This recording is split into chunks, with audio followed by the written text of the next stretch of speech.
The show starts in 3, 2, 1. There goes that man's jock strap. Oh my God, did you see that? America's team? Yeah, right. Oh, baby, it's a big day in sports. There's nothing like battling it out with your teammates all season long to go win a championship. Green Bay's got it this year. Huge move for them. I think it's going to be a game changer. We have a lot to talk about this busy week in the sports world. Welcome to the In a League of Their Own podcast. The In a League of Their Own podcast is brought to you exclusively by YouTube. By Golf Kicks, Screw Your Shoes.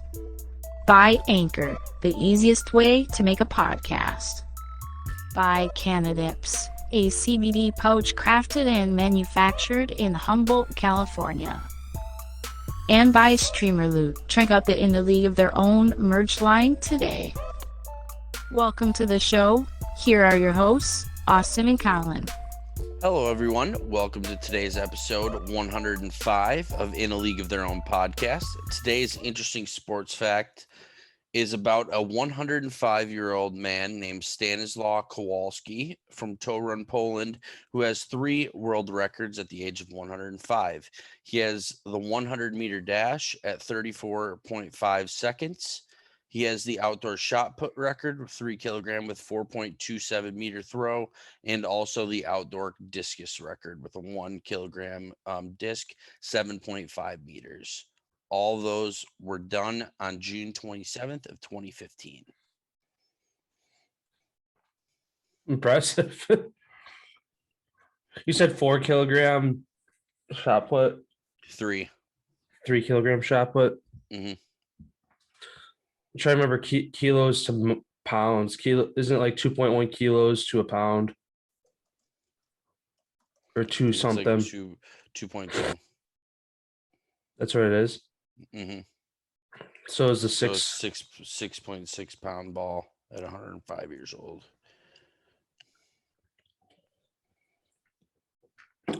Yeah. Would you say his name was Kowalski? Stanislaw Kowalski. Stanislaw Kowalski. And he's from Torun, Poland. Nice. Yeah, he's still currently alive. So he's 111 now? Yes, sir. So he's got to be up there for being one of the oldest people alive right now then. At least on paper. You always hear those people like deep in the mountains of like Asia who are like, oh, this guy was 170, but it was never documented. Currently, the oldest man on paper is 118. Jean-Louis Calmet from France. And he's 4 years shy of breaking the all-time record. Oh, just kidding. That's the guy who had the all-time record. His name is Kane Tanaka from Japan. He's 4 years shy of breaking the all-time record ever. Nice. That's pretty wild. So he's 7 years behind. So he needs to go another 7 to be. What's another 7 at this point? For real. That's a long time. But yeah, shout out to Stanislaw. I mean, that's impressive at 105 years old to be. I wonder like how they like if it was just like a district or like for fun like meet and it was breaking up into age groups and it's like, all right, anybody out here 80 years or 90 years plus, and this dude walks up, how old are you? Oh, I'm 105. And then That's technically what they have. He's became the oldest ever competing athlete at the newly formed M105 age division.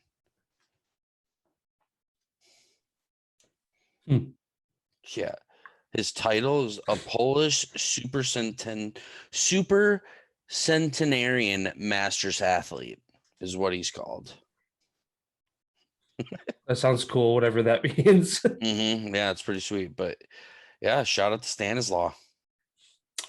Sounds good. Then yeah, before we jump into the rest of our content today, again, thanks to everybody who checks our episodes every day. Feel free to go to our socials. You'll see those down in the description link below.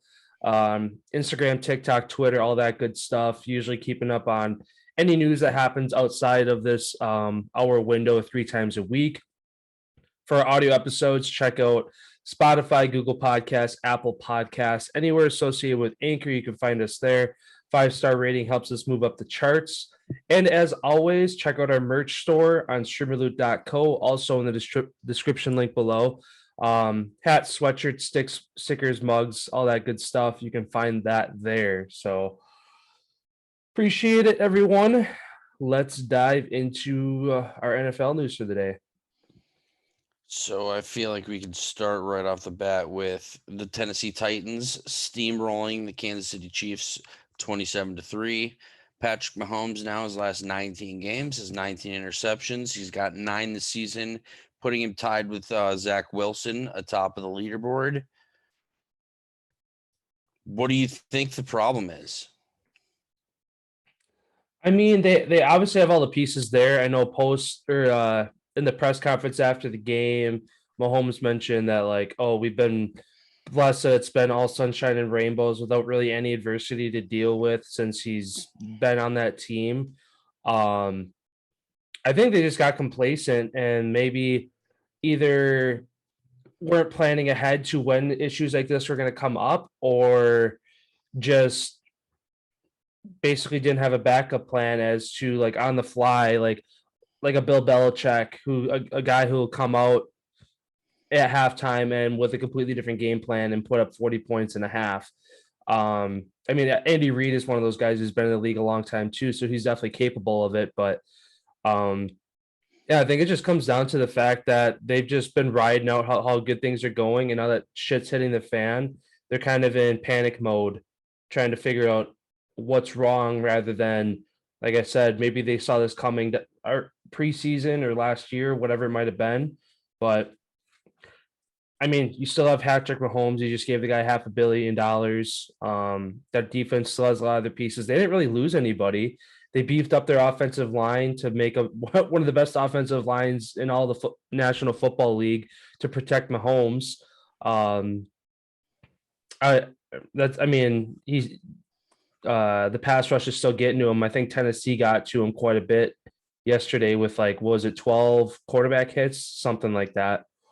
But yeah, I mean, it seems like it's a combination of things, but I mean, they still have all the pieces they need. It's just game plans, coaching, I feel like, is what it's coming down to. Yeah, I feel like it's 3 things. One, Patrick Mahomes up until this season was a smiley, fun going guy. And now once he got that contract, I feel like the pressure is finally on him, having to perform having to live up to that 5. Like, his first seasons in the NFL were incredible. So having to live up to that and more, what the fans are expecting, plus when you get paid all that money, like, I feel like the pressure's finally on him, and having to play, and then you have a defense who's god awful, is one of the last teams in most categories when it comes to the defense, that when he gets on the field, he feels like he's got to be a hero, got to be Superman, and do things that you normally wouldn't do. It's just like, look at the Titans game. It was 14-0 before he even touched the ball. And oh shit, pressure's on. We're down 14 against a team that's good. I got to start making these crazy fucking plays. And unfortunately, every single ball that gets tipped and goes up in the air has been picked for him this season. And it's, sometimes you don't have it. And I feel like it really comes down to, they really got to figure out that defense and find a way for Patrick Mahomes to not have to try to be Superman and do way too much, because obviously the way that it's going this season, they ain't getting the bounces that they used to have. And also, it's hard when you're down in a hole every single time that you're coming out of the gates, where usually the Chiefs were the team that was up 35-0. They were up because their defense was getting the stops and yada yada. Well, the roles are reversed, and it's showing that no matter how good your offense is, if your defense can't fucking stop a team, you have no chance to win a game, no matter how good your quarterback is or your offense is. Yeah, and kind of looking at the analytics of that game, Titans 8 for 12 on third down. So Chiefs defense couldn't get off the field. They only sacked Tannehill once when the pass rush has been a big thing for Kansas City for years.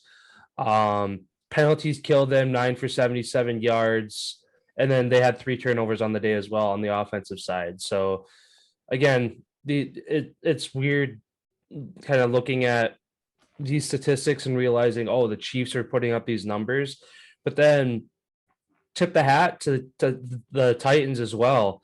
And Derrick Henry, again, making his case for MVP. Oh, I'm going to gas you guys for 100, 200 yards, 3-4 TDs a day or every game. Hey, I'm going to throw a touchdown as well. He had more touchdowns thrown than Patrick Mahomes did yesterday. So, yeah, again, he hasn't faltered at all. I think this might actually be his least rushing yards game of the year, 86. Yeah.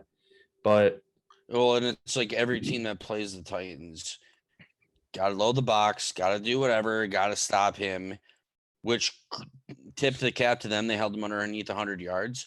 But then look at Tannehill. When you have a quarterback that's can make throws and you have wide receivers and tight ends that can make plays when it's one-on-one, they walk you. Mm-hmm. Like every single time it was one-on-one. Who are you going to go to, Julio or AJ Brown? And he just got to pick. I think he was 21 for 27, was he? Mm-hmm. Julio 2 catches to 38. AJ Brown had a game, 8 catches, 133 and a touchdown. Yeah. Julio just doesn't look the same. He looks like his hamstring's still bothering him a lot. Mm-hmm. Like he'll step up and get a crazy third down catch. He's a decoy down the sidelines. Mm-hmm. Like he gets his catches now and then, but yeah, his productivity is down. But he brings a crowd when he's on the field, and that's like you said, he's a decoy, opening up guys like AJ Brown, Pruitt, and then McNichols. And then the one time you don't cover him because they think he's a decoy, they hit him with the ball and he scores a touch. Yeah, he's still capable of making those holy shit crazy plays like he always does.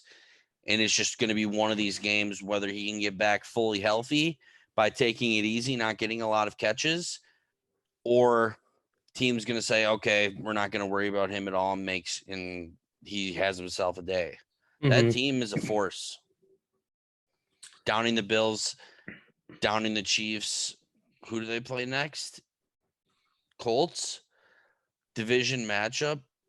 I mean, it's going to be a big statement game, I feel like, for both teams on who's going to take the division, because the Colts look like they found themselves as a team. Like, it's 2 big wins in a row. Now you face the Titans. If you can beat them, you're only 1 game back. Where you lose, that's kind of the division gone. Yeah. Yeah, we'll get to the Colts game in a little bit here, but going on to our Packers here. After, again, their week 1 anomaly, they go on to win their 6th game in a row, 24-10. Taylor Heineke, I guess, starting on the Washington side, had himself a good game. Through the air, on the ground, led the team for rushing. Got fucked out of 2 touchdowns. Yeah. The Packers defense stood up in the red zone for the first time this year. Up until this game, I think it was like 15 or 16 straight times that the Packers gave up a red zone touchdown, which was the difference in this game. The Washington was in the red zone 5 or 6 times, come away with 10 points. The Packers don't break that trend. The Packers lose by 10, 20 points if their defense kept allowing touchdowns all game. Yeah, and going back, those two touchdowns that were basically overturned on Washington, huge game-changing plays in the game. Like the one where I didn't even know this until I looked into it this season. They actually changed the rule from last season now going forward to this season, where it doesn't matter if you're sliding or going forward, wherever that indication process starts. Giving yourself up. Yeah. Which I think is fucking stupid when you're on the goal line, because when you're within 3 yards of the goal line, anything can happen. Like targeting, all those things should be out the window within that 3-yard period, because you're fighting for a touchdown and you're fighting to stop a team scoring a touchdown. So that's the way the NFL is. It's unfortunate for the Washington football team to have that happen, but yeah, Packers looked good in the red zone. Offense still continued to click. They look like they're rolling. Mm-hmm. And some news within the organization today. Defensive coordinator Joe Barry tests positive for COVID, so he is likely to not be present for Thursday's game in Arizona. Again, I know we talked about this in the previous episode. We don't know exactly how it applies to staff and coaches, but for a player, if you test positive and you have the vaccine, you have to show 2 negative tests 24 hours apart. So if that applies to coaching staff, he can still be there Thursday, but It doesn't. It's 10 days for coaches, for whatever the reason it is. oh, So hopefully he'll be back for next Sunday's game. mhm. Never mind, because we have that's all extended period of time because we won't play till the following Sunday. So Yeah, this the Packers are going to have. But who knows how many people he was in contact with? Who knows all? That's the questions that are going to go up. Because he's not on the field. He's not he's not upstairs to where, 2 guys that he's in contact with. Most are, and he's on the sidelines. Yeah. So we'll see what happens there if more positive cases come out. But yeah, I didn't realize that the Packers are kind of in an interesting situation to where they have a bye week next week. They play on Thursday this week, so they almost have a double bye. So if they played the following week, they'd have a week and a half off. They have 2.5 weeks off now after Thursday's game. So that'll be, interesting. Hopefully get a lot of guys back. I mean, it's nice for that reason, but it sucks because we're rolling right now. And it's a fucking big halt on that. In 2.5 weeks, that's over half a month of football that you're not playing. And I feel like historically the Packers don't play good coming out of the bye week for the first week or two. But depending on who they play, I don't remember who they play coming out of the bye week. I think it's the Vikings, the first Vikings game of the year coming out of the bye week. It is the Chiefs, actually. Oh. At the Chiefs. So who knows what they're going to look like in 2 weeks? Yeah, exactly. I mean, they're one of those teams that you never know what team's going to show up Sunday, and you can see it the first drive. Oh, God, the Chiefs are going to get smoked. Oh, this might actually be a game. Yeah. Yeah, nonetheless, Packers moved to 6-1. Still top of the NFC North, so they're sitting in a good spot right now. Moving over to the other North Division matchup. Well, I guess Washington wasn't in the North, but an AFC North matchup. Bengals on the road in Baltimore. 41-17, big statement win. Joe Burrow, Jamar Chase, that young duo is unbelievable. Jamar Chase, 201-yard day. Yeah, he's now the only player in NFL history. He has 768 yards through his first whatever games, and he becomes the first player in NFL history to pass those numbers. So this guy's going to be a guy, Joe Burrow. That connection is very fun to watch. Mm-hmm. And their presser after the game was even more hilarious. I didn't see that. Oh, my God. So Jamar Chase is answering up questions. Thank you. Gets up, goes. Joe Burrow comes in, sits down, and goes, I thought you said I thought you guys said that he couldn't catch. Just continues to harp on the fact that the media was wrong and giving him shit about how Jamar Chase couldn't catch. Oh, yeah, he said that like multiple times this year. Yep, he continues to reiterate the fact. I feel like that's kind of their, I don't know, maybe that's their energy that they're using is all they continue to say that he can't catch. All right, you're going to get 200 today. You're going to get 200.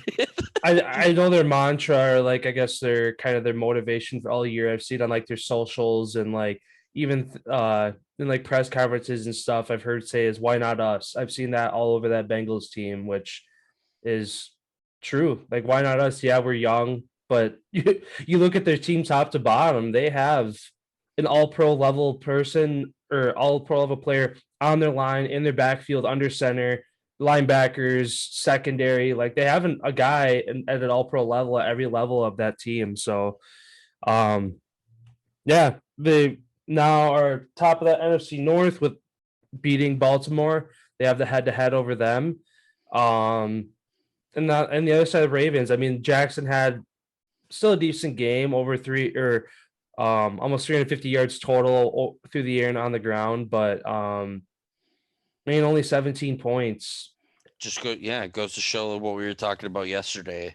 It comes a point in time where with your injuries, you're not able to cover those injuries with your performance. And when you play a good team like the Bengals, who are solid all around, definitely you could tell that the Ravens were a banged up, kind of out of sorts team yesterday.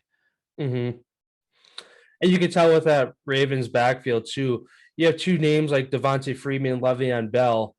5-10 years ago, it would have been like, oh shit, those two guys are on the same team. Getting older. Freeman only 4 touches for 14 yards. Bell 5 touches for 5 yards. So they're either getting to the point where they're getting washed, or that Bengals run defense is just that good, or both. I feel like just the fact of having Lamar at quarterback, you're taking touches out of his hand, making an electrifying play when you're handing it off. Mm-hmm. So I feel like there's really no use for them to have a big name running back that they're going to pay a lot of money, because he's not even going to be really doing anything. I feel like if they were to have a running back that would really fit their style, obviously J.K. Dobbins was their guy, and he's the guy because he's quick out of the backfield, can catch the pass. He was the guy. And until they get him back, their running game is, like we said, when they face a good team, it's all going to rely on Lamar Jackson having to make plays because their running backs just aren't that good. Yeah. It's kind of an interesting look right now in that AFC North. Again, kind of literally flipped. Steelers were on top. Now they're on bottom. Browns were second best team. They're second worst team. Bengals are on top. They were like, it's literally completely flipped on head compared to last year. And I mean, as a spectator of the sport, it's definitely fun to watch. Kind of things starting to even out around the league. Yeah, and we'll see yet again if the Bengals not having an inside practice facility starts to affect them when we start getting to these colder months. So it's good that they got themselves the lead now, because they're not going to have as much time on the practice field when it's negative temperatures outside, which still baffles me that they don't. Yeah, that's weird. I mean, I don't know. Maybe after this year, Builds they're like, "Hey, we got a good team." like, fuck. Yeah. I mean, that's like Belichick. They have an indoor facility, but he makes them practice outside all the time. On their outdoor one, yeah, a lot. Mm-hmm. But yeah, moving on to our next game here. Panthers on the road in New York. Giants lopsided 25-3 win. Sam Darnold, as you have been kind of pointing out the past couple of weeks, he gets benched to PJ Walker. And I think it was the third quarter, early fourth, whatever it was. It was the end of the third quarter. They went with what's his name, and they're to go off this game after the game was over. Rumors have started to swirl. Deshaun Watson would like to be traded to the Carolina Panthers if everything checks out. So what does that say for Sam Darnold? I don't know what the fucking Panthers did, why they picked up this 5th-year option.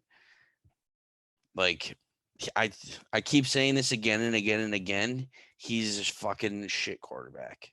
Mm-hmm. Like, that team is Christian McCaffrey. Without him, that team fucking blows. They need to get themselves a guy. And if everything does work out and they can get Deshaun Watson in there, that team could turn right back around and be 3-0.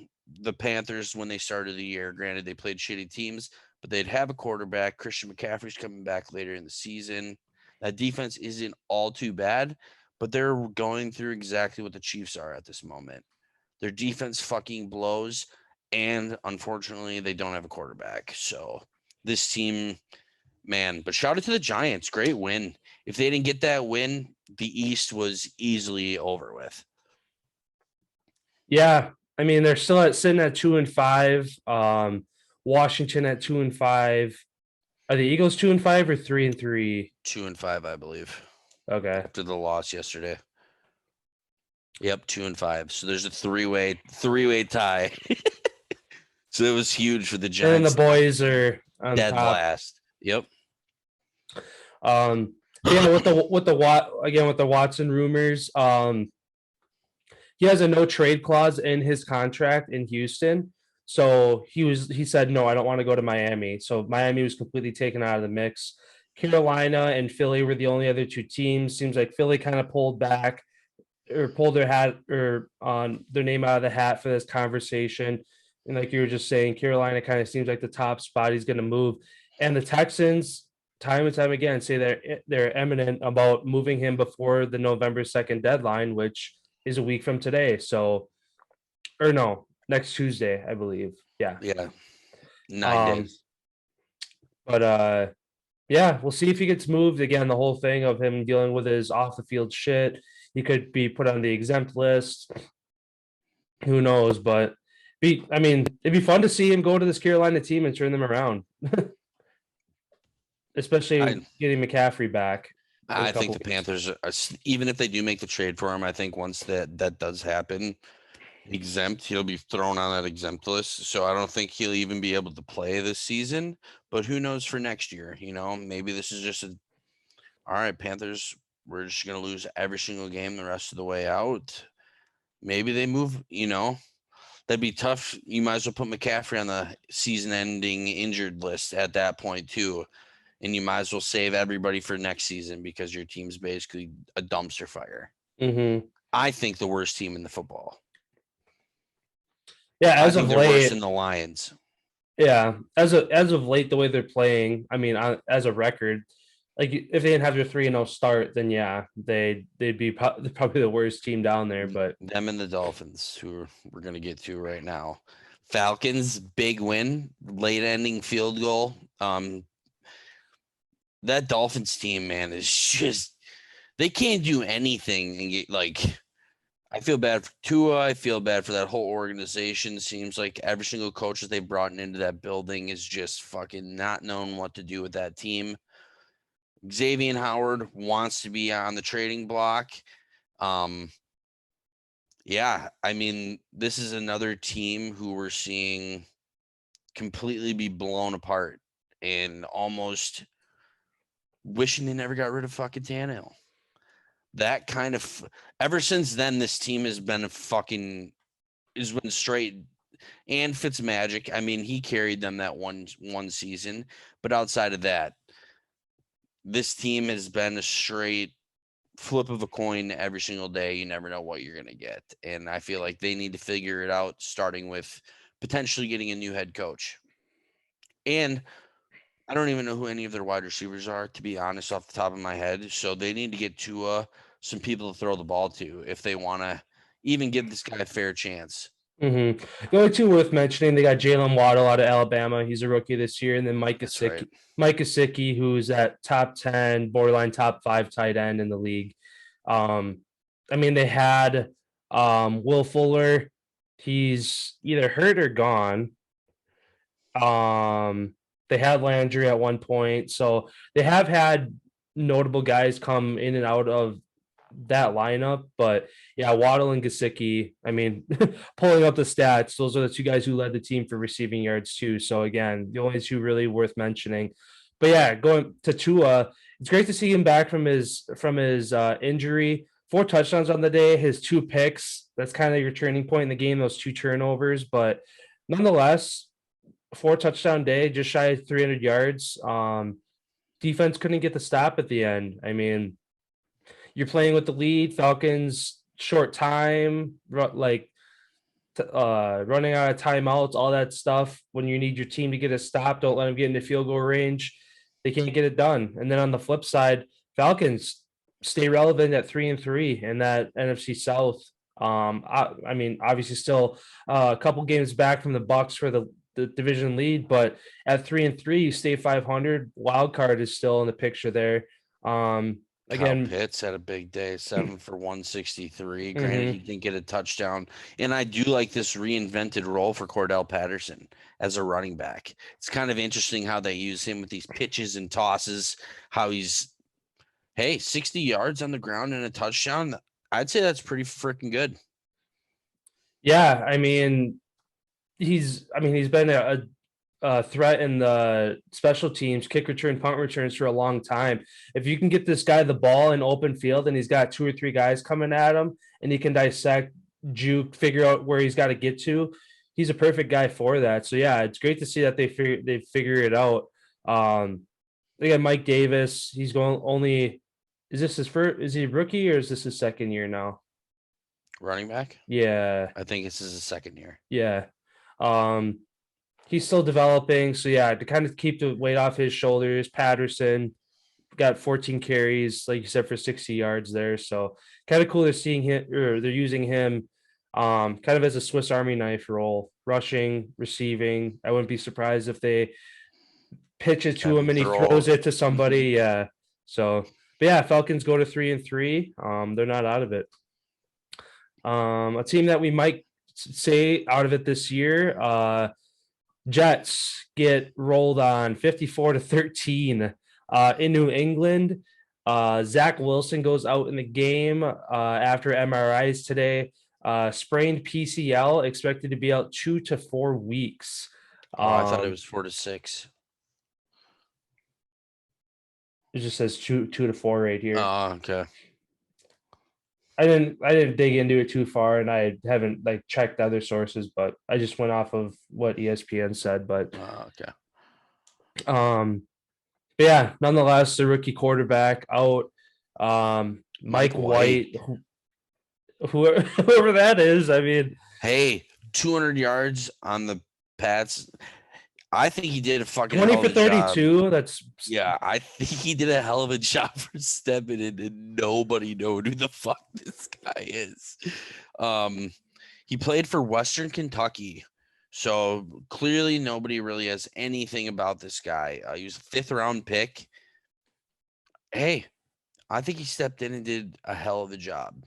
I mean, this team is going to be, who knows what they're going to be facing going forward with Mike White for the next 2 to 6 weeks. Who knows what's going to happen there, but this Jets team, potentially one of the worst teams in football. I mean, And Pats, no fucking mercy. How about that? I love it from the old Bill Belichick. That rivalry used to be so huge, especially when Rex Ryan was there and fought. They had a little bit of a rivalry there, and I feel Bill's sending a message saying we ain't fucking around anymore. Yeah, I mean, go end of the third quarter, they're up 34-13. All right, we can pull back the brakes. Nope, let's put up 20 points in the fourth quarter. Passing too, like not just running the ball. Yeah, I get Mac Jones again, still looking good. If it weren't for Jamar Chase, he'd be in the right up there for offensive rookie of the year. Yeah, he's aside from his like first game or two, which again is just figuring out the little nuances of the game and getting your shit together. He's looked phenomenal. Better than Sam Darnold, Zach Wilson, a handful of quarterbacks, Jimmy G. He's looked better than a handful of quarterbacks. So I feel like the Patriots, good job in finding your guy who can step in and is going to be the face of this franchise for who knows how many years to come, because he's a hell of a quarterback. And New England now at 3-4, again, still trying to get back into the mix. You fall 2-5, that's a tough spot to be in. 3-4, at least you're moving in the right direction. Especially with the Bills losing.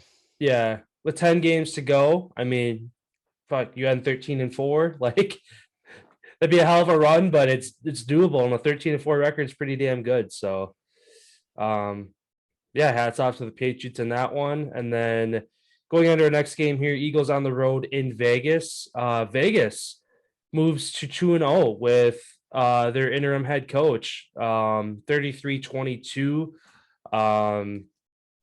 Derek Carr, again, kind of looking like he was looking in their 3-0 start.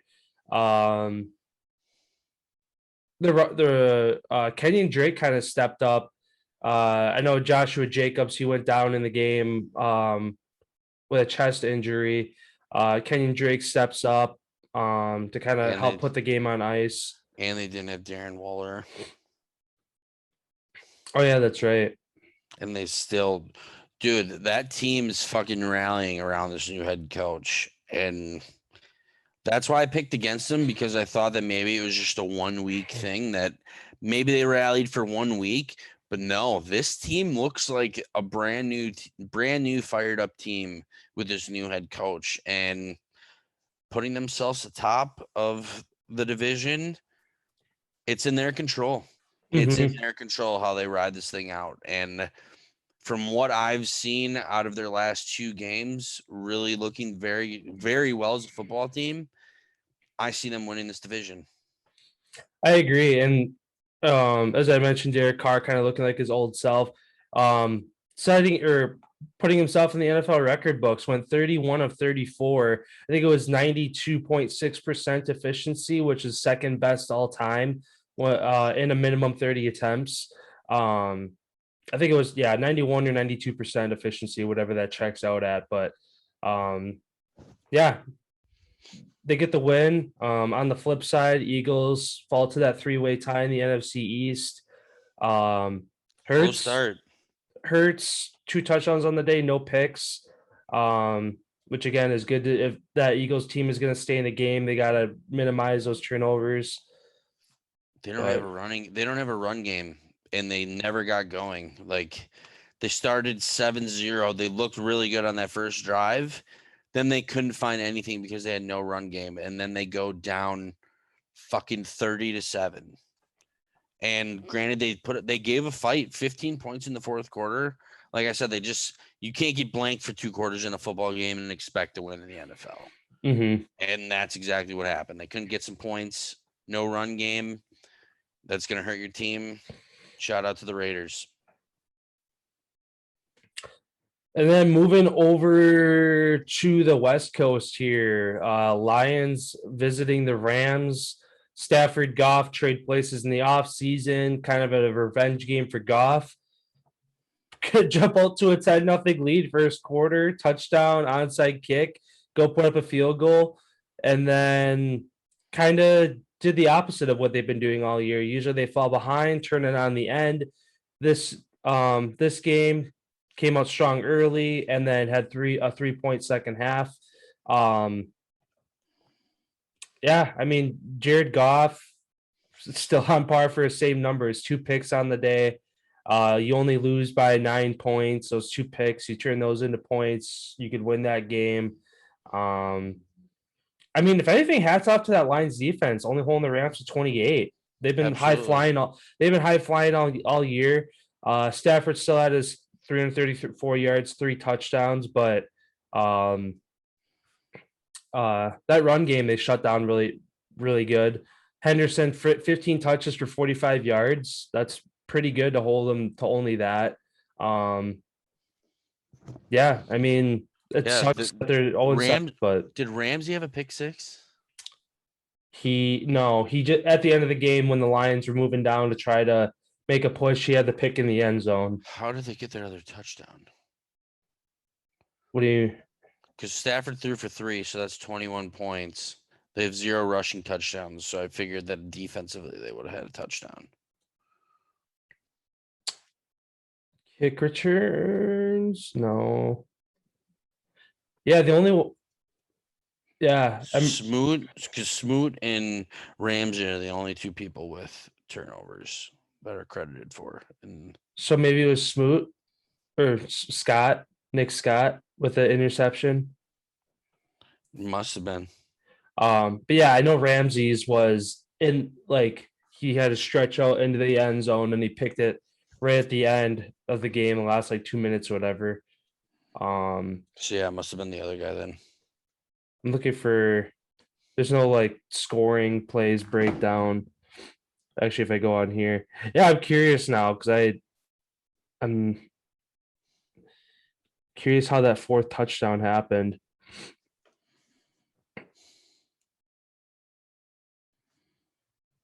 Oh, 2 field goals. Oh, 2 field goals and a 2-point conversion. Oh, they had a 2-point. Yeah, at the end of the game, fourth quarter, to make it a that. Yeah, that's right. Because they went for the 2-point conversion to make it a 9-point game instead of an 8 to make it a 2-point or a 2-possession game. 2-possession. That's right. Okay. So that's where that came from. But yeah, Stafford though, shot out 3 touchdowns, over 300 yards. He looked really good in his, so to speak, revenge game against the Lions. And yeah, that Lions team, I still don't think that they have moments of brilliance during their games. they're And the best one this team I've ever seen. yes, yes, that's a good way to put it. Moving on to the next game here, the Bucks 38-3 over the Chicago Bears in a game that was over at the end of the first quarter. Bucks go up 21-0. I mean, Bears couldn't do anything the whole game. Fields 3 picks. I think he had five turnovers total, right? He had 3 picks, 2 fumbles. Yeah. He looks bad. Khalil Herbert was the only offense. He broke 100 yards on the ground, which is the most rushing yards against the Bucks defense. I mean, on the Bears side, nothing to really talk about. Brady, 600 hit his 600 touchdown mark. Still Ball was given away by Mike Evans. Did you see what the ended up result was? Yeah, staff member went and found it. He got in exchange for a different game ball, $1,000 to his team store. And after the game, Brady said that they're going to give him a signed helmet, among other things, to like. It's multiple helmets, multiple jerseys, and those two are getting together to like hang out and do something. That's dope. Yeah. Which I mean, all that at the time, the top like auctioneering website posted at the moment that guy had that ball, it was worth $500,000. Yeah, that's what I was just about to add. That it's crazy. At the second it happens, boom, that ball's worth $500,000. When he supposedly they were trying to get in contact with the guy to get it. But it never happened because that guy was over there so fast making a deal with him. And people are chirping Tony Romo, thinking that he was wasted on the air talking about that whole thing. Like during the game, like people are saying that maybe he had a few too many. Oh, I guess I didn't know. I turned the game off at halftime. He was talking about like a dinner with Giselle and hanging out with her and all this other type of stuff, and it was just like, geez. Tony. Oh yeah. I saw that clip where it's like he's like doing a voiceover of like the two guys talking. It's like, yeah, I'll give you this ball. It's like, let me have dinner with Giselle tomorrow night. Yeah. That's funny. Fuck Tom Brady. Awesome for that guy to get what he got, but it's like he's only getting 5% of what the ball was worth in the end. You think so? Well, I mean, $500,000. The jerseys, all of that stuff signed. You spend $1,000 in the store, you get that shit signed by Tom Brady. You have all that memorabilia by Tom Brady signed, and you get to hang out with the guy. Yeah, and then you just sell all that shit. You could definitely come out ahead way ahead in the Hall of Fame. Yeah, and you're just a fucking asshole if you don't give him that ball. Oh yeah. Like, I mean, it would have been tough because you know that you're holding on to $500,000, but it's like in respect of the game. Oh yeah, that ball's going into the Hall of Fame. Like, yeah, they're like, people talking about like that situation. It's like they're lucky that this ball ended up in a 1 in 10 kind of person. If it was the other 90% of fans who would have got their hand on the ball, they would have dipped. They would have been gone. They would have never been nowhere to be found with that ball. And I guess there's some stipulation on a ticket that the NFL could have taken that ball from him and just gave him another one before he was able to get out. Oh, because it's NFL property. Yeah, like that's owned by the NFL, that football. So they basically determine who can walk away with it and who can't. because they added that into the fines thing. It's like $13,000 for football if you toss it into the stands. Mm-hmm. Mike Evans did it 3 times yesterday. And it's like a cool thing to do. It's like, and the NFL probably lets that stuff go because it's like, that's a way to build your fan base, you know, like you're interacting with your fans, like the Packers in the Lambeau Leap. It's like that type of interaction with the fans. And that's how you build a super strong fan base. But number 600, no fucking way the NFL will let that thing go.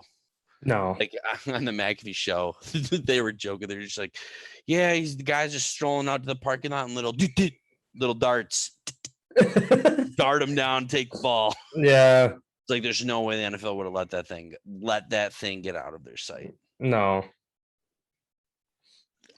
Yeah, because who knows? He could be the only quarterback in history to ever hit 600. At least in our lifetime. I mean, there's still a handful of guys like Rodgers could get there. What is he at? 450, 460, something like no, 420 something because he passed Marino's 427. So he could definitely get there in 2.5 years. Yeah. Well, he passed or like I think he was like the second fastest to get to 300, fastest to 400. Like every time he hits one of these 100 milestones for passes, he's always like the fastest, second fastest, third fastest to do it. So, I mean, he's the guy to do it as long as he can stay healthy and wants to keep playing. And it looks like he does. I mean, that team, he just looks like a different person this season.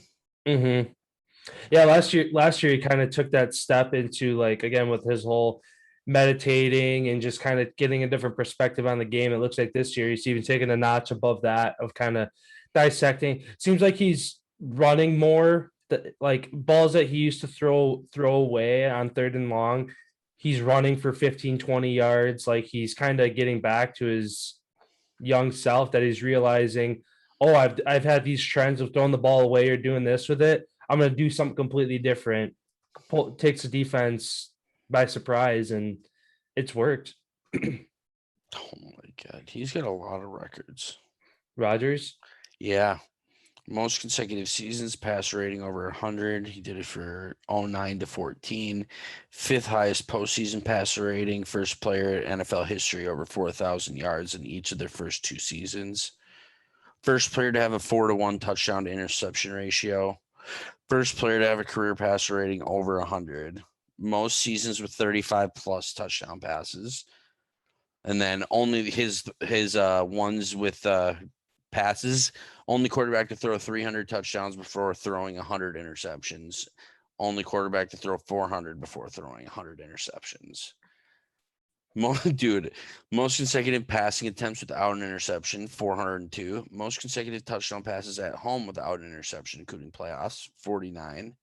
Dude, this guy's unreal. Most consecutive passes without a pick six, 4,502. Most consecutive passing attempts without an interception, 402.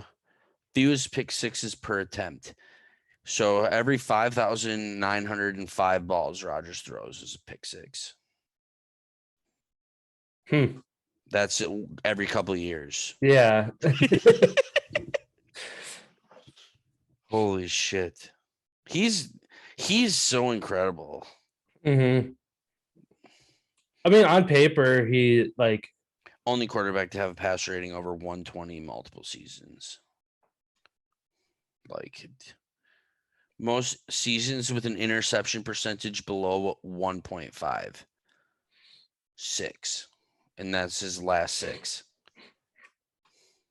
Dude, he's unfucking real. Like, fewest attempts to get to 30,000 passing yards, 3,652. And that's less than the amount of attempts it takes him to throw a pick six by 2,300. So he's going to throw 60,000 yards before a pick six. Like, that's just fucking incredible shit. Yeah. But yeah. Anyway, if it weren't for the again, he's only got one Super Bowl under his belt, where that's kind of the thing. Every when they're putting him in the GOAT conversation, that's what everybody hangs over him. I mean, for good reason. You've done this for now 17 years. You only have one Super Bowl to your name. Brady's got 9, 7. 7. It's like he won 3. People are saying he's going to be the first player ever to be on 4 all-decade teams. And he's won 3 Super Bowls in his 20s, 3 Super Bowls in his 30s, and he's already got 1 in his 40s with Tampa. But people are saying right now, though, this is the first time in his life where he's actually facing a dilemma on what he's going to do going forward, because he's reiterated it multiple times this year, which he hasn't before, is, yeah, he can play till 50, but how much of your kids' lives and stuff are you really missing, especially now that his kids are getting a little bit older and into sports? He's just like, I don't really know how much time I really want to miss with that. And it's just funny. Yeah. The old Bruce Arians comment, his wife reminded them that their kid was turning 40. And he's just like, where'd the fucking last 40 years go? And he was coaching, you don't get that time back either. So it's going to be interesting to see where Tom Brady goes, what he decides to do, because everybody wants to see him keep playing. Yeah. But, you can't play forever. What is he going to be, the first 65-year-old quarterback in the league? Oh, jeez.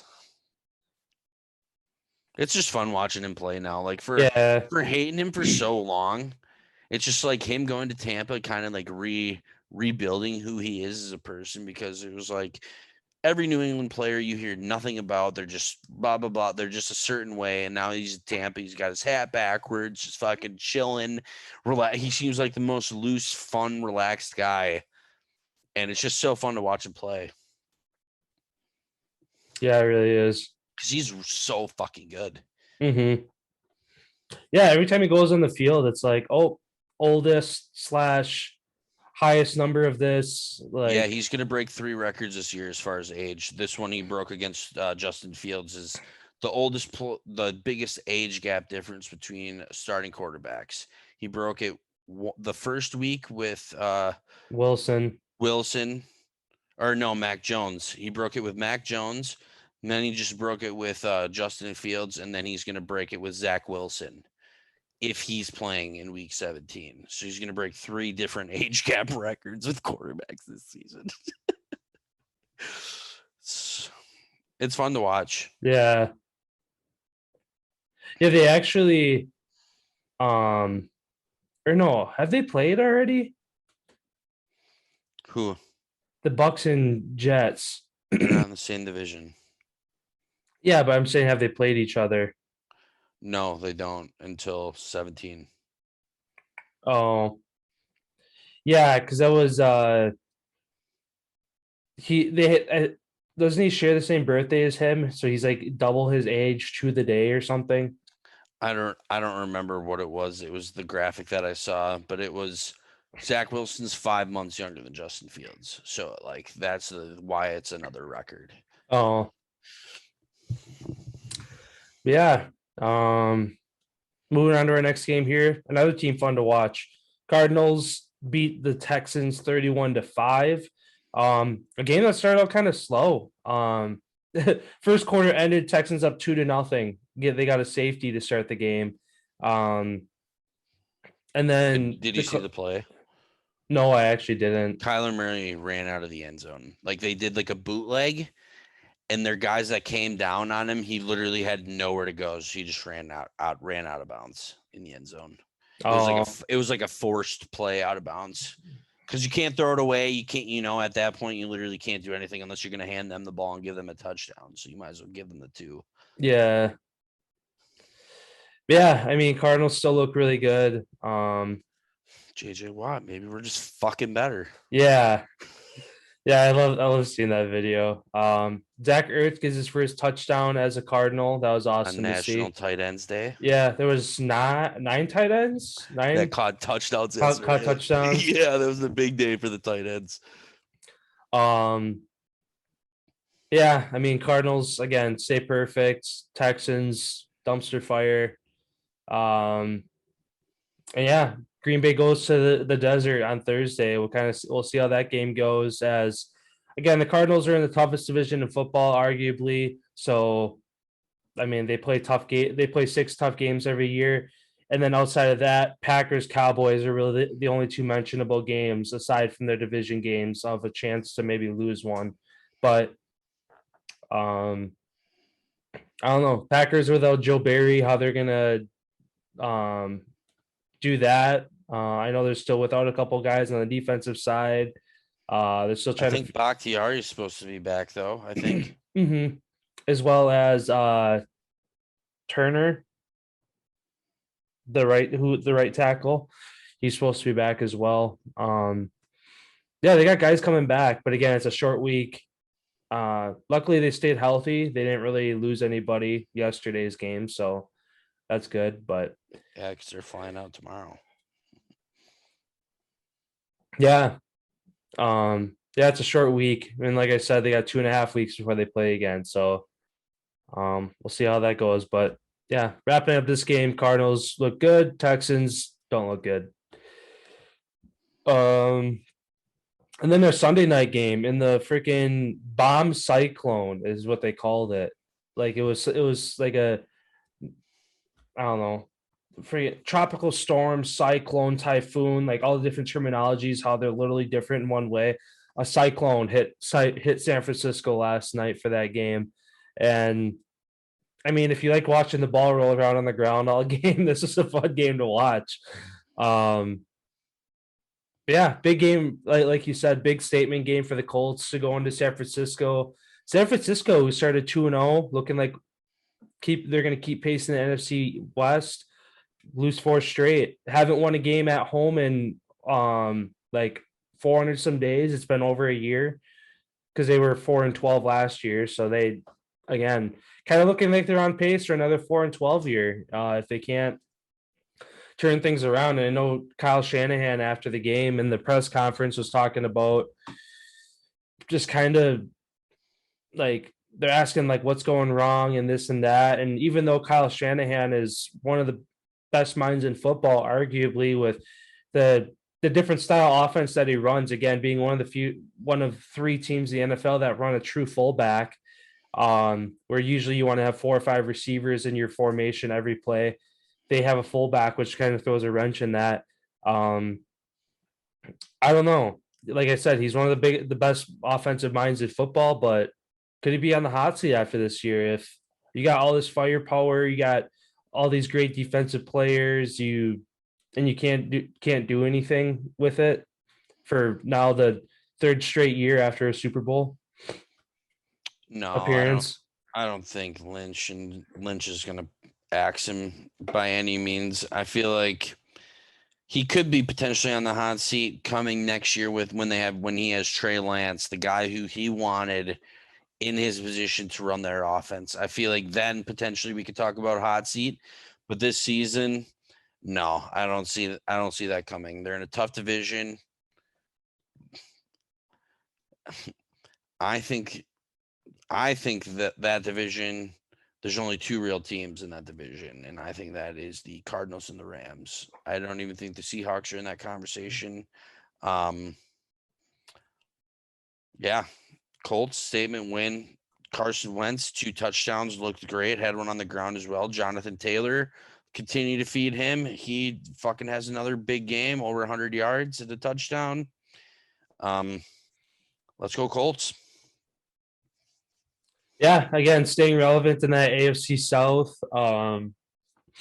Pretty much at this point in the year, if you're close to 500, whether you're 500 or a game below, you're at least staying relevant. But yeah, they play Tennessee next week, so kind of get.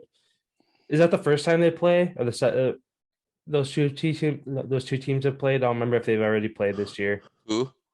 Colts and Titans. Titans It's their won first time.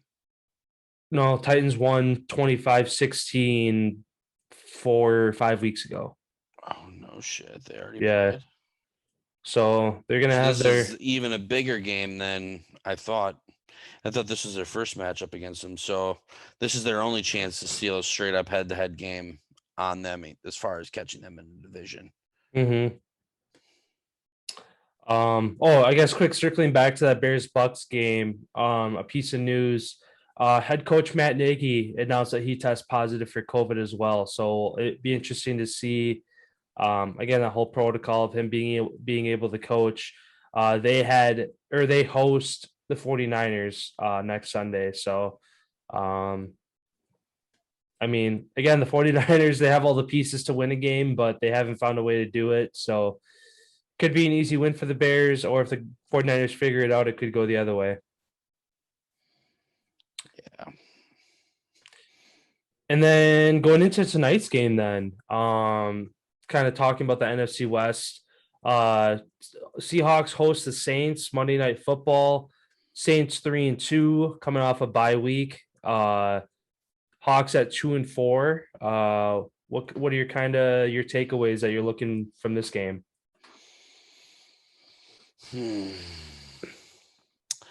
I think this game is strictly going to come down to how well Geno Smith possesses the football. Is he going to turn the football over? How well he takes care of it? I mean, Saints favored on the road by 4 going into the game. I mean,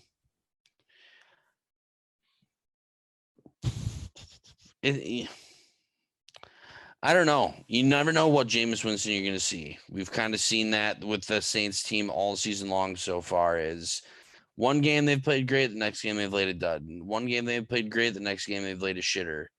And they won their last game, correct?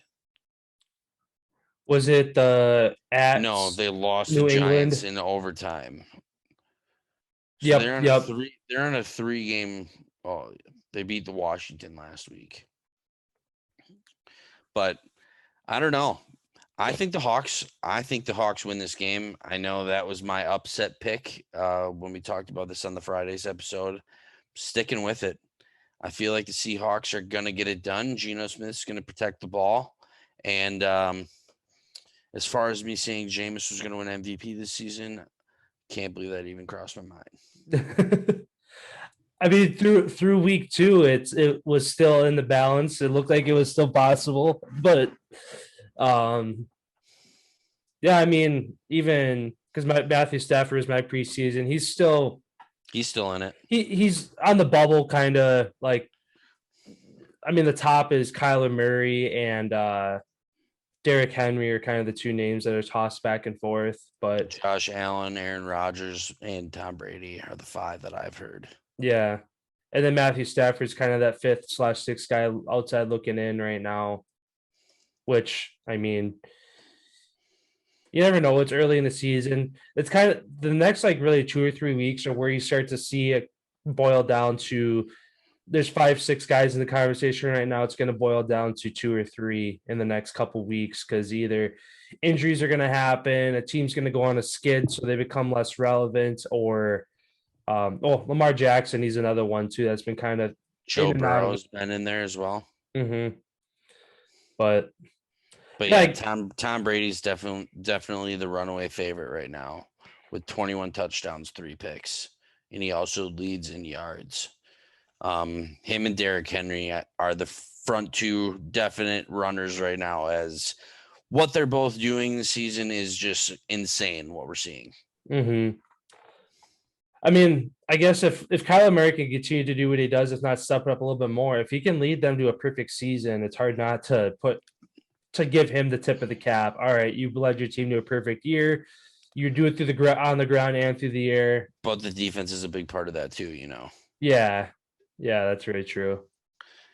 That's why being a quarterback is kind of like, because you're only one side of the ball, where it's like a wide receiver or a running back. It's complete different how you approach the game because you're only strictly doing one thing. You're not in control of 7 different things going on at one time, and you can control what play you're going to call, all that type of stuff. You're just out there and get the touches that are designed to give you the touches. And that's why Derrick Henry is I would put him first in my list right now as MVP, just due to the fact how much he actually does. But yet again, Tom with his age and what he's doing, they're right there for me. Mm-hmm. And going into this week, as much as it's been like, I'm like hesitant again. Green Bay going to Arizona, they're undefeated. In recent years, the Packers haven't played well against the Cardinals, whether it's playoffs or regular season. Kind of looking at it again, how you said that there's obviously two sides to your thing. To the Kyler Murray is doing really well on the offensive side, but their defense is playing really well too. Rodgers is going to be the first good quarterback that they've really played. Kind of looking back at their first couple, their first 7 games, they played Tannehill, Cousins, Trevor Lawrence, Matthew Stafford's probably going to be the second best quarterback they've seen. Jimmy G, which I think during that game he went out, but Trey Lance came in. And then Baker Mayfield, and this past week Davis Mills. So Rodgers is going to be the best quarterback they've seen so far this year. So if that defense can hold them, I mean, the Packers have went back-to-back weeks scoring 24 points against going from the top 10, arguably top 5 Bears defense to Washington's arguably bottom 3 defense, putting up 24 points both weeks. Makes you wonder if they've been holding back the reins. They're going to try to pop off this week, or if that offense still has some figuring out to do before the end of the season comes. But yeah, I guess we'll see what happens. I know Cliff Kingsbury said after the game that he just felt disconnected after being gone for a week with his COVID thing and not being able to be there with the guys or whatever. And we'll see what happens. Can they rekindle what they had previous to that breakup? Will the Packers defensive coordinator be able to be at the game calling? This is kind of a big question mark game of what we're going to see. Yeah, I'm going to wait till Wednesday to give what I think. Mm-hmm. Just because I really have no idea how I feel about that game right now. Yeah. I mean, it could be a huge statement game for the Packers. They win that game, they're the top seed in the NFC if they win that. Obviously, the Cardinals are undefeated, so if you beat them, you become now you're the best team. I know right now I think the Packers would be, if the season ended, they'd be the 5 seed, I think. They'd be behind the Rams, the Cowboys, the Cardinals, and the Bucks. Mm-hmm. Just based off on, I think, conference, points for, points against, all that comes into the equation. And obviously the Packers are trying to play catch up after a 38-3 week 1 to where they had no offense and had shit defense. Now they're trying to play catch up with that point differential on the year, but I think they're positive now. I think last week they went from negative back to positive finally. We're plus 22 points. Yeah, so that'd been last week. When they beat the Bears, they finally got back positive. But the biggest difference in points is the Bills. What are they, plus 200? They're plus 105. Well, what was it, 34-0 and 40-0 games? They've scored 203. They've given up 98. The next closest team in that would be, the Saints have only given them 91 points. That's pretty impressive through this many weeks. But yeah, next best is the Cardinals, like you said. They have 225 points, and they've given up 114. So they have the biggest spread as far as plus minus. But that's incredible. Yeah. This is a fun season to watch. It has been. You never know what's going to happen on any given game. And that's why I've totally, as far as when we've been picking our games and stuff, I've totally thrown analytics and all that bullshit out of the window and just went with gut feeling. Mm-hmm. Yeah, especially because you're seeing teams like the Bengals, top team in the AFC right now, Giants getting wins, Falcons getting wins, Cardinals turning around from last year being the bottom of the AFC or bottom of the NFC West. Now they're the best team in football. It's hard to go. Yeah, like you said, it's hard to go off analytics. Oh, this team hasn't won there in 6 years, but they're freaking undefeated, and this team sucks now. So you got to throw that stat out the window. But I guess to wrap up our NFL here, you said you're sticking with Seahawks at home. Correct. I'll take the Saints on the road then for tonight. Just to kind of I don't know, make things interesting. I had a terrible last week for picks, so I gotta try to get some get some points back on you there. But Yeah, I think I only missed 2 from this last weekend too. The Raiders, I know. Yeah, the Raiders and the Ravens, or the Eagles and the Ravens let me down. The 2 birds. I picked all the birds: Ravens, Falcons, and Eagles, and Cardinals. and the Cardinals. Yep, and the only one that let me down, or the 2 let me down. So fuck you guys. Sounds good then.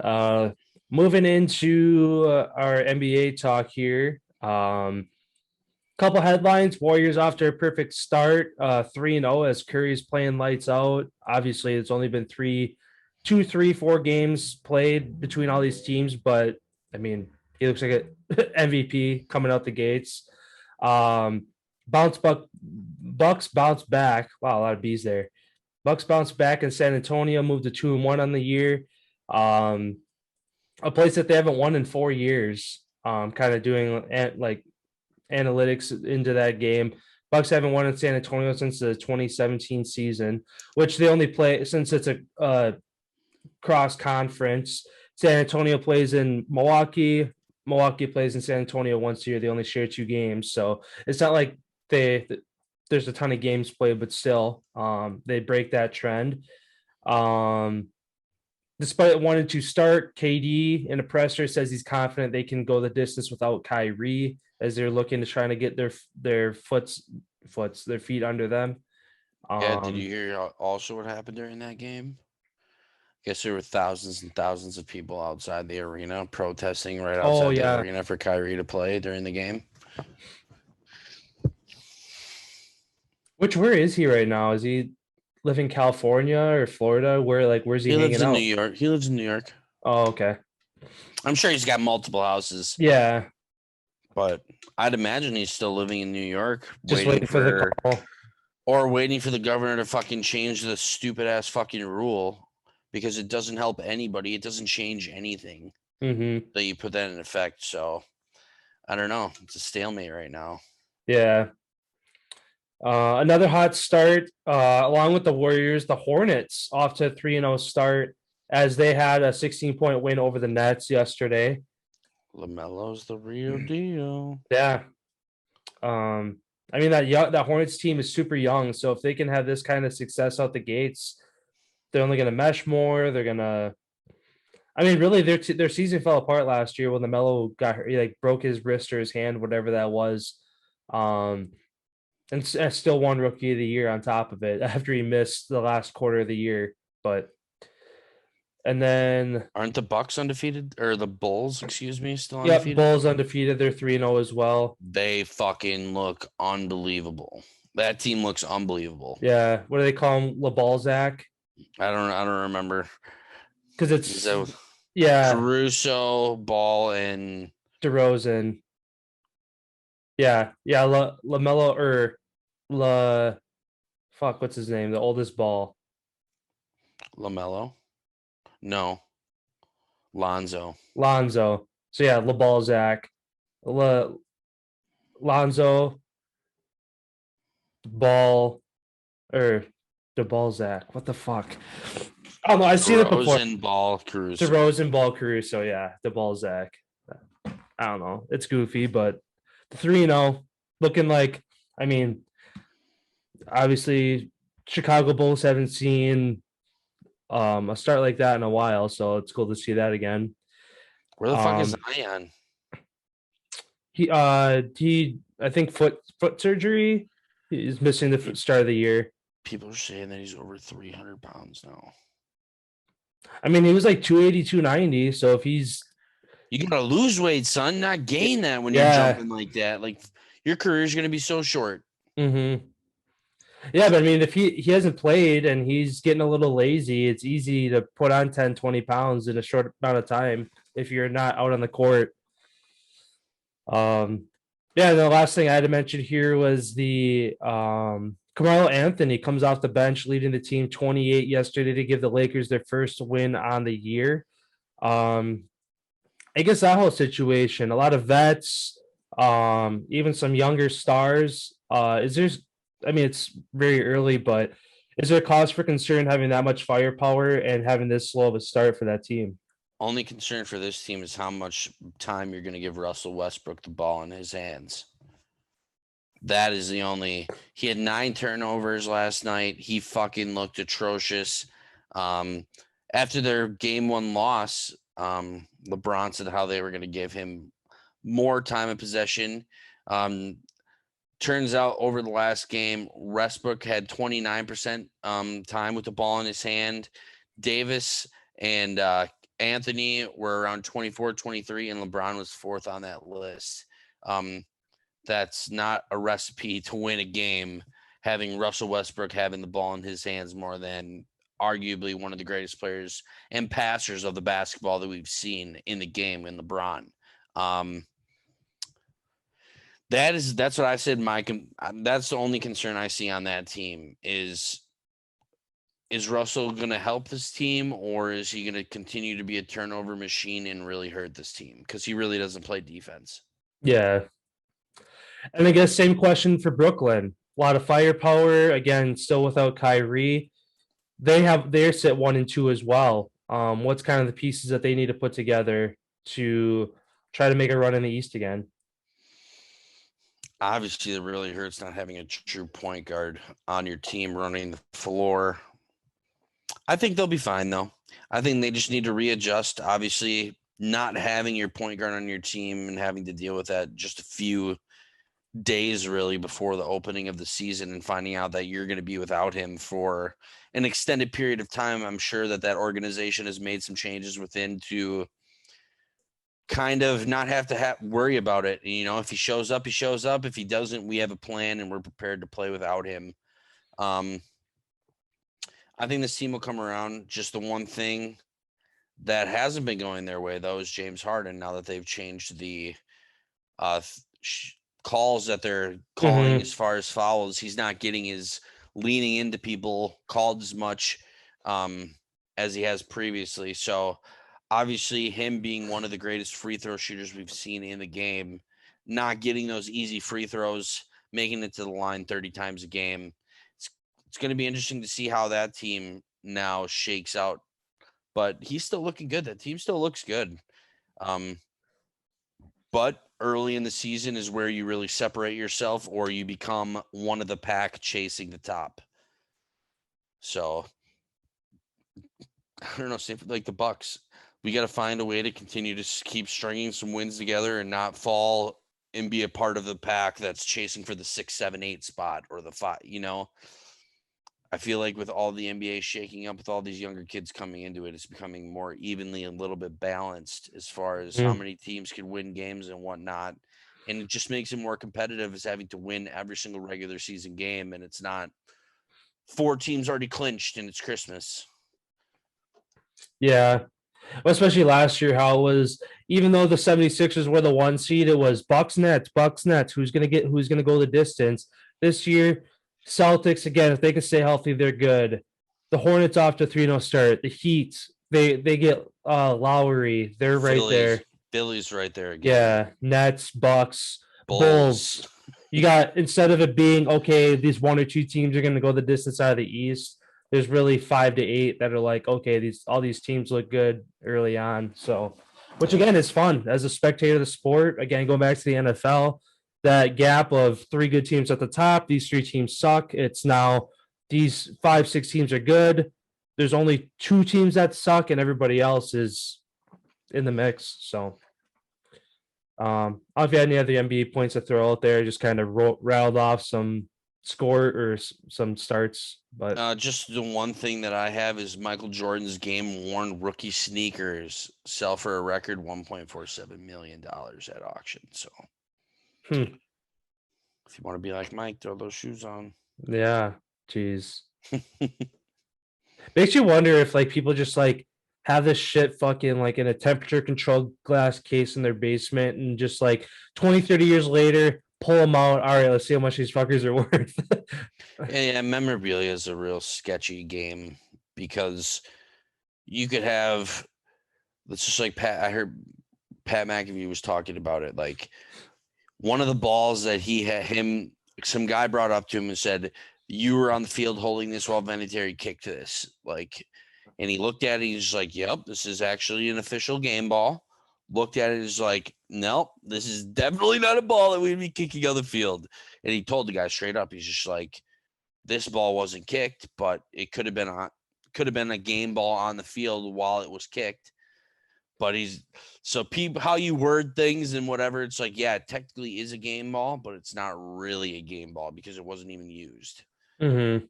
So yeah, because both sides and all that type of stuff. It's like, because Michael Jordan, how many pairs of sneakers do you think he has ready for a game? tons. Yeah. All those are technically game worn because they're ready for him to wear in a game. That's just like Pat was saying. Now there's some memorabilia hoarders that play in the NFL. They got like a pregame jersey, then they got like a first quarter jersey and all that stuff, and then they give it away and it's all game worn technically. It's not because he wore it for a split second or laced up shoelaces. Technically, that's ready to go for the game. Like hockey, you have 2 pairs of skates ready to, it's a shady game when you get into memorabilia. That's why the certificate of authenticity is always a huge thing, knowing that it's 100% legit. Yeah. Yeah, sounds good. Money though. Tonight, Bucks play the Pacers, so they'll look to move to 3-1. I'll try to catch some of that game tonight. Yeah, they're still trying to get again healthy. They got Drew dealing with his heel injury and Lopez dealing with his back tightness and whatever's going on there. Bobby Portis still waiting for him. I mean, if they can get fully back healthy, I mean, again, it's hard to go back to back, but if you bring the only person they've lost is PJ Tucker, and he's more or less just a defensive guru. He's good for 0 to 6 points a game, but he's going to lock down the other team's best defender. So, yeah, we'll talk about that more on Monday or on Wednesday. Going into the MLB here, Friday night, Astros punched their World Series ticket with a 5-0 win over the Red Sox. Saturday, the Braves are heading back to Saturday, the Braves headed back to Atlanta for Game 6, clinched their first World Series appearance since 1999. Game 1 kicks off tomorrow night in Houston as Braves Charlie Morton, Astros Framber Valdez will be on the mound. World Series is here. Do you think Braves can pull it off, or will the Astros win another season in controversy? Astros, I think. Too much offensive firepower that they have, dude. Like every single person on their team can fucking hit a home run or a triple. Like it's incredible how they built that team to be so good. And it's just like, yeah, all the controversy. What the fuck? If you're not cheating, you're not trying. There's no proof that they have been caught doing anything. It's all speculation and whatnot. MLB hasn't found anything over their investigation during the White Sox thing. So it's all speculative. I think the Astros are going to make this a quick series. Yeah, if the Braves can steal a game, one of the first 2 games, I feel like it could go 5-6. But if they start, where is it to start? It starts in Houston. So that's what I'm saying. If the Braves can steal a game in Houston, game 1 or 2, it could go 5 they or got 6. A chance, yeah. But if the Astros start 2-0, it's going to be a 4-0 series, I think.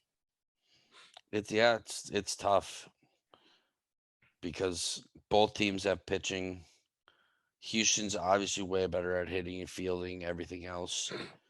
Is Dusty Baker in his medical gloves going to get it done? Yeah, that kicks off tomorrow night. We'll talk about how game 1 shakes out on Wednesday. Over to the ice here. What's the latest over there? I just had one thing quick for the MLB. Oh, yeah, go for it. Hall of Famer Ken Griffey Jr. is the first person who's bought stake into the Seattle Mariners group. He now has part ownership of the team going forward. It's This is a huge moment, as obviously he played on that team. He was a Hall of Famer. Unbelievable. And he said in his Hall of Fame speech, quoting him, he's very proud to be a Mariner. I'm excited for this incredible opportunity to join John and the rest of the Mariners partnership group. This is a dream come true because of the relationship I've always had with this team, the fans in the city of Seattle. This is another way I can continue to give back to an organization and community that has always supported me and my family. I'm always looking forward to continuing to contribute to this organization's success in any way possible. So now that you have a Hall of Famer, now part of the ownership who has his hands on making some key decisions throughout the organization, look for the Seattle Mariners team to become a relevant team here in the near future, as you have a guy who obviously is still motivated and wanting to see a team be successful. Yeah, it's awesome. Obviously, one of the legends of baseball. It's always great to see any legends of any game giving it back. And then Milwaukee Brewers third base coach Ed Cedar announces his retirement after 30 years with the team. So shout out, Ed. It was a good run. Old Cedar. You got to win 30 years ago. Would that have been the World Series? No. Because it's 40 years now. It was 86. The Brewers never won. Oh, fuck. What the hell am I thinking? I'm not thinking. Yeah, Brewers are one of like 4 franchises to never win a that's right. World Series. I think they've gone twice, but yeah, they've never won it. That's right. Fucking. And then they shitted away this year. It's like, how many of the last 4 years we've been kind of right there ish, right? Yeah. Yeah, I mean, either wild card or NLDS the past 4 or 5 years, you've pretty much been there. But yeah, fuck. Well, yeah, then moving over to the ice. Latest things coming around the NHL. Connor McDavid, or I keep calling him McJesus, is on a rapid pace right now in the NHL. He's currently leading the league with 13 points through the first 4 games of the season. There's only a handful of teams left in the league that are still undefeated. God, 1 second. It was pulled up, and for some reason it went away. The Florida Panthers currently sit atop 5-0, along with the Edmonton Oilers. So actually, they played 5 games, 5-0. Carolina and St. Louis are the only 2 other teams that are still currently undefeated in the NHL. Canadians start a fucking atrocious start. They face the Seattle Kraken tonight. Kraken look to get another win on the season here, as they're playing a kind of a distraught team right now in the Montreal Canadiens. Vegas takes on Colorado in a big game tonight. Colorado's on a 4-game skid, as they were the early season favorites to win the Cup. They're dealing with some issues, especially after Landeskog out with a concussion. Chicago dealing with a handful of COVID. Same Matt Nagy out. Patrick Kane, among other 6 players, strapped with COVID-19 protocol for the Chicago Blackhawks. So whatever's going around the city, it must be going around with all the organizations there in Chicago. I mean, not really a lot to talk about. Detroit rookie ends up setting a record. He becomes part of some legendary numbers. He becomes the 3rd Red Wings player in 19 or younger to record a 4-point game in history. His name's Lucas Raymond. He becomes part with Gordie Howe and Stevie Yzerman, the current GM of the team. So shout out there. Toronto Maple Leafs in a big shit skid. Huge rumors right now going around, as Mitch Marner currently has 1 point, and there's a vet who's 38 years old in the league who currently has like 8 points in 3 games. They just paid him a shit ton of money. I know the Toronto is always really the hot seat of hockey, the hotbed of hockey media, I should say. A lot of calling coming from Arizona, bringing Austin Matthews home. He was born there, obviously from Arizona. They are now seeking credit. It's kind of like a meme thing that's going on that they loosened up their dress code. Toronto now loosened up their dress code, trying to be on par with Arizona as they're trying to bring him home. And I've seen a lot of memes and stuff going out saying that they're going to be doing everything possible to get this kid come back to Arizona, whether that means bring a couple of his friends from the team, do whatever it takes. But they want to see this kid back in Arizona under Coyotes jersey before his career is over. So that's been a big thing coming out. Other than that, not a whole lot to go over. Islanders down the Vegas Golden Knights. Predators beat the Wild 5-2. Red Wings, with that kid's 4-point game, they down the Blackhawks, who look pretty atrocious right now. The first game of the battle border between the Kraken and the Vancouver Canucks. Vancouver steals that 4-2. Yeah, my Flyers lose to the unbeaten Florida Panthers on Friday. But one thing coming around the news, Seattle Kraken, seems like they have fans throwing fists in every arena at every game so far. Their fans coming in hot. I've seen some video clips coming out from the game, and they were just fucking teeing off on a Vancouver guy. So shout out to the fans. Keep your head on a swivel when you're out in the Seattle building. Yeah, I mean, this NHL season's heating up. Just real quick, going to go over the 3 stars of the week. Feel like I'm going to do that every single week that it comes out in the NHL. Just going to give a shout out here. So first out, Kyle Connor, 5 goals, 3 assists, 8 points for the Winnipeg Jets. McJesus also with the same line, 8 points. And then New York Islanders goaltender ended up playing 4 games last week. 3-0-1, 0.99 goals against average, and he posted 2 shutties. So shout out to Ilya Sorokin for the Islanders goaltender. That's awesome. Yeah, it's pretty good. There's been a handful of scraps. Love to see that. Really love to see that. Yeah, it's going to be a really interesting year. I really feel like this is going to be a really interesting season in the NHL, as some of the teams who kind of always were on that bubble are really stepping it up and taking it to some of these teams like Tampa. They were the favorite to come out 3-peat or 4-peat, I should say.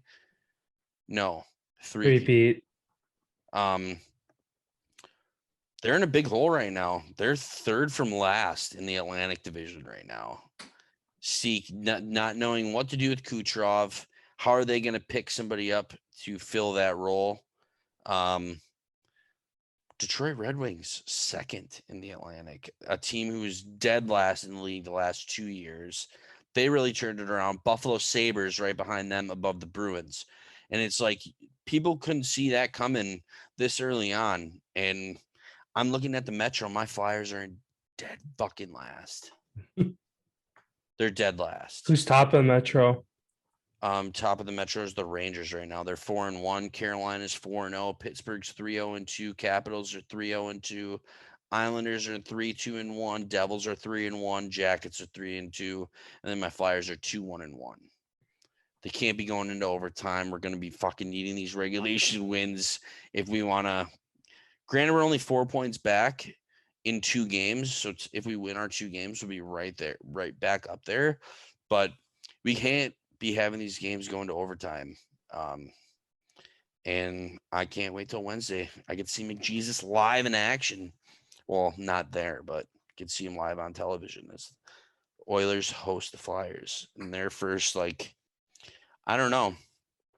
I've watched a handful of their games. They look up and down. Really, I'm surprised they piss pounded the Kraken as well as they did. McDavid, look for him to put up 150 points this year. He is on a rabid pace of shit that we've never. I don't think you're ever going to see another player like this in the NHL. For those of you who are hockey fans, so watch him every time you can, because it's a blessing to be able to watch somebody that good. Especially in an era where the talent is equally almost as good. To see somebody still dominate in the fashion that he does is insane. But yeah, that's kind of all I have for hockey right now. Blackhawks 0-5 start. Yeah, love to see it. Isn't Kusel a big Blackhawks guy? Kusel, if you're listening, sorry, buddy. Same, Tony, Jeff, all you guys, Blackhawks. Sorry, bud.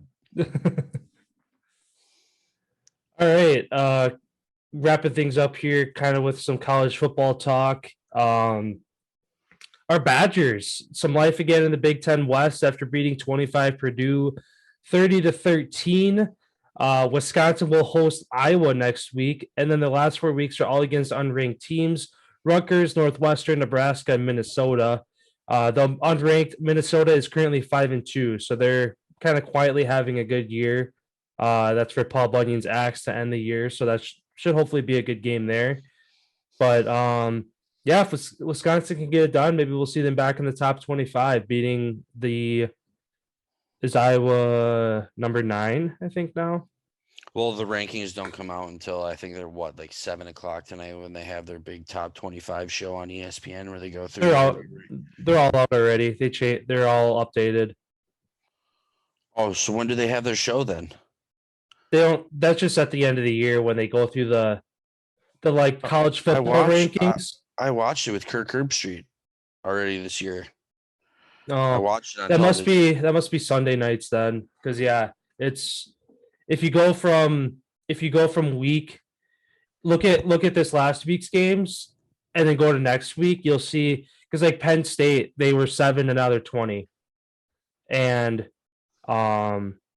looking here, well, I'll get to that in or what some of the new ranks are, but since Michigan's the same. Yeah, the whole top stayed then. Top 6 stayed, yeah.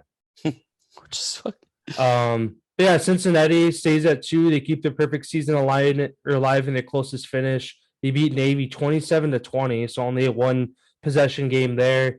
Michigan They handle Northwestern no problem, 33-7.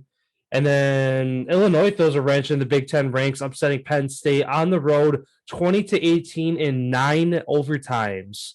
I know on Saturday when we saw that final, we were digging, trying to find how that was possible. Yeah, it came down to basically 2-point conversion attempts back and forth. Illinois converted, Penn State did not. Yeah, Penn State falls from 7-20. And then Oregon survives 34-31 on the road at UCLA. So as mentioned, top 6, nobody moves. Oregon back up to 7 as they were previously in the top 10. As for mentioned, Penn State falls from 7-20. University of Texas San Antonio moves into the top 25 at 23 with a perfect 8-0 season on the line. They have yet to, and they will not play a ranked team this year, so they could end the year perfect. And with all the shaking around going up in the ranks, obviously they're not going to be a college football playoff team, but that's fucking stupid though. They're 8-0. Oklahoma's 8-0. Oklahoma hasn't fucking played one ranked fucking team. What, wasn't Texas ranked when they played them in the Red River Showdown? Tulane unranked. West Virginia was unranked. Kansas State was unranked. Texas was unranked. TCU was unranked. Kansas, Baylor, and okay, never mind. Their last 3 games are against ranked teams if they stay ranked. Baylor is currently 16. Iowa State's currently 22, and Oklahoma State's currently 15. But that's still a ways away. Where if they lose another game, they might not even be ranked. So they're fucking sitting up at top with the same goddamn record as. Yeah, but look at where Oklahoma finished last year. That has a big part in how they're still ranked that high, because they were, what were they, 4 or 5 going into this year? But shouldn't it be improvement though? Shouldn't it be from going completely shitty to being 8-0? Like, shouldn't you be one of the best teams technically? Instead of I guess I don't know how San Antonio, if they're That's just fucked. If they had a terrible year, otherwise they could be on like a 20-game win streak. But It's just like Texas A&M's got 2 losses. They're 6-2 and they're 14th. And you have SMU who's 7-0 at 19. Like, it just doesn't make any sense. Like, I don't fucking get who picks these teams, how they do it. It's like Alabama should not be 3 with a loss. yeah, no, I agree.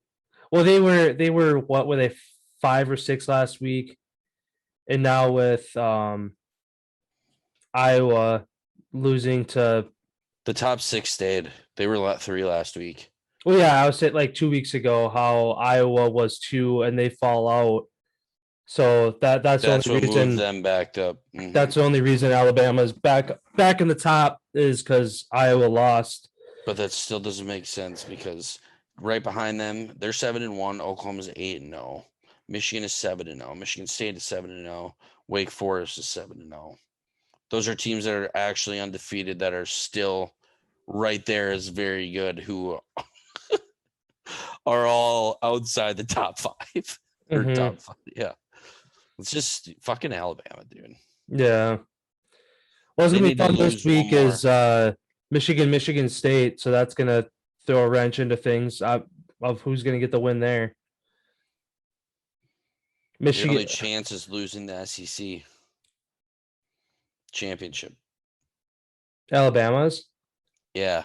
Oh, if they lose to Georgia, then they fall. You think that they'd fall out with 2 losses? I would hope so. Look at Clemson. They have 2 losses. They're not ranked at all. And then you have a team that's 8-0 that's fucking 21st. Yeah.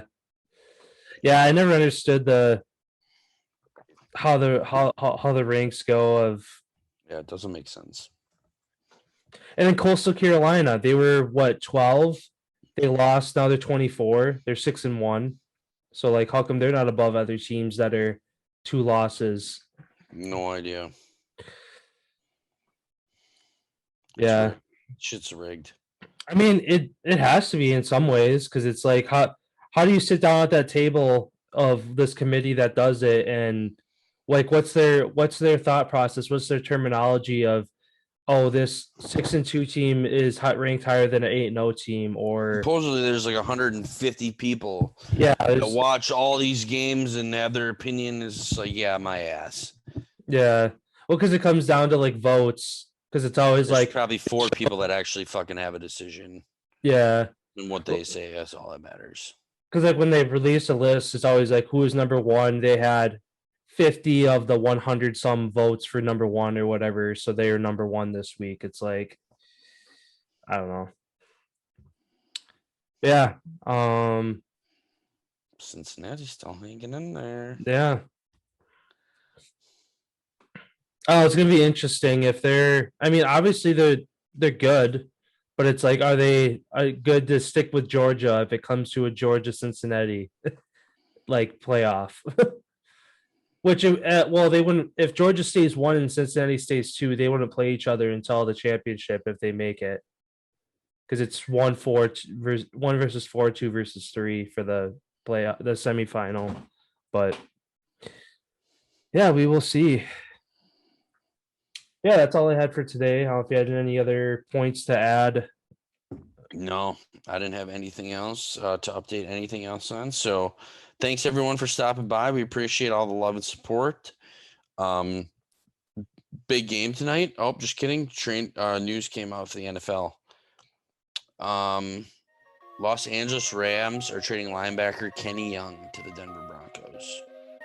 So that just happened. Otherwise, thanks everyone. Like I was saying, thanks everyone for stopping by. We appreciate all the love and support that we continue to get week by week. Big football game tonight. We'll see you guys on Wednesday to wrap that up and kind of what we're thinking going forward for Thursday night, recapping Tuesday night's playoff game. So yeah, there's going to be a lot to unpack. Go Hawks. See you Wednesday.